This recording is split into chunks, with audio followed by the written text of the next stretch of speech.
هذه الكلمة التي تشاع في هذا الزمان وهي مخالفة ولي الأمر، هذه مع الأسف كلمة يستغلها كثير من الدعاة الذين يزعمون أنهم من الدعاة إلى الإسلام. لا يجوز مخالفة ولي الأمر.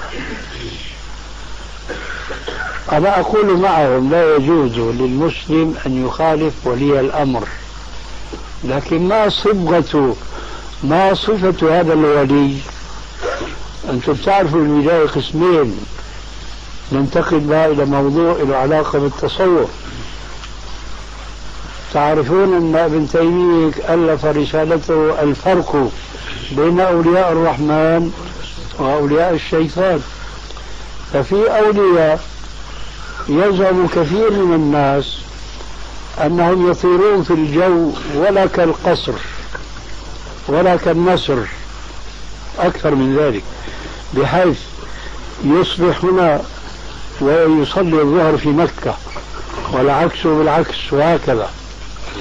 هؤلاء أولياء، ولكن أولياء من؟ أولياء الشيطان وليسوا أولياء الرحمن. قالوا بأن ابن تيمية رحمه الله ذات مرة رأى ناسا من هؤلاء متظاهرين في أزقة دمشق، هذا قبل يمكن 7 قرون تقريبا، وهم مسلسلون بالأغلال ومغللون بالأفاعي الضخام في أعناقهم، يرهبون الناس، وبهذا الإرهاب يتظاهرون بأنهم أبناء الشيوخ، أي شيوخ الطريق.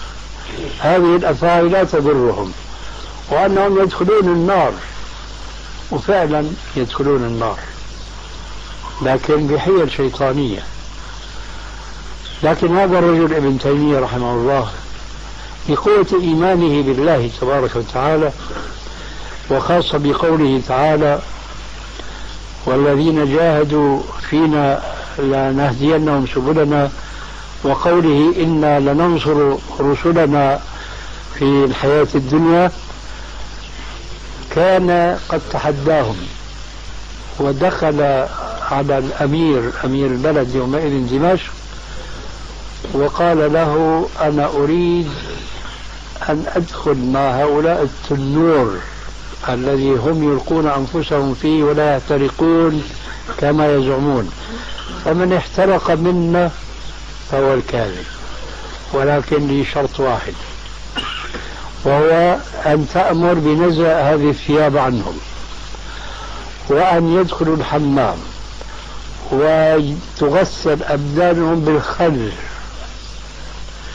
ويكسون ثياب بيضاء نظيفة، ثم أنا أدخل معهم التنور، فمن احترق فهو الكاذب.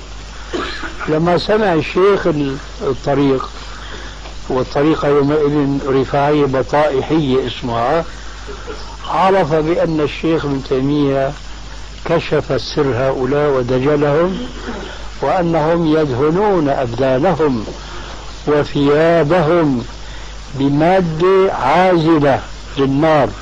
المادة هذه عرفتموها الآن، أما من قبل كانت كالسحر لا يعرفها إلا أفراد من الناس، يستغلون ضعفاء العقول والأحلام ويظهرون لهم أنهم أصحاب كرامات ومعجزات بسبب انتسابهم للطريق. فلما عرف الشيخ البطائحي أن شيخ الإسلام ابن تيمية كشف سرهم، اعتذر وقالوا ما عنده استعداد أنه يباري شيخ الإسلام ابن تيمية. فهؤلاء أولياء الشيطان وليسوا أولياء الرحمن.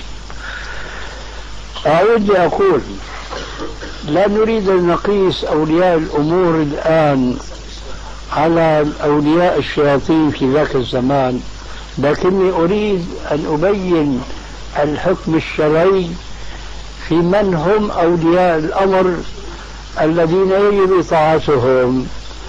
هم الذين ينطلقون في حكمهم لأمتهم ولشعبهم على كتاب الله وعلى سنة رسول الله صلى الله عليه وآله وسلم، كما كان الخلفاء الراشدون ومن سار سيرهم من بعض الملوك الذين جاءوا من بعدهم.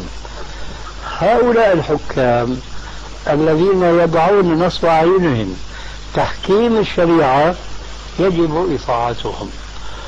أما ولي الأمر يحكم بقانون، وهذا القانون يتطور ويتغير ما بين عشية وضحاها، كما رأيتم آنفا السوق البيضاء انقلبت إلى سوق سوداء، والقانون لا يزال هو.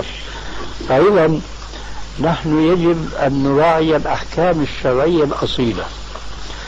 العملات الورقية هذه لا يجوز المتاجرة بها أبدا في أي زمان وفي أي مكان إلا في حدود الضرورة والحاجة الملحة للفرد، كرجل يأتي مثلا من بلاد أجنبية يريد أن يعيش في هذا البلد، فلا بد له أن يصرف العملة الورقية الأجنبية بعملة هنا، فهذا مضطر. أما خاصة لما يصير مضاربة في الأسواق، عرفتم من قصة العراق لما وضعت الحرب أوزارها والحمد لله بين العراق وبين إيران، انتشر خبر بأن العملة العراقية الآن ستقوى، فركض الناس واشتروا العملة العراقية، وسرعان ما فوجئوا بضربة أخرى فخسروا ما شاء الله. هذا هو المقامرة يعني. فلا يجوز للمسلم أن يتاجر بهذه الأمور، وإنما في حدود الضرورة والحاجة الملحة فقط. نعم.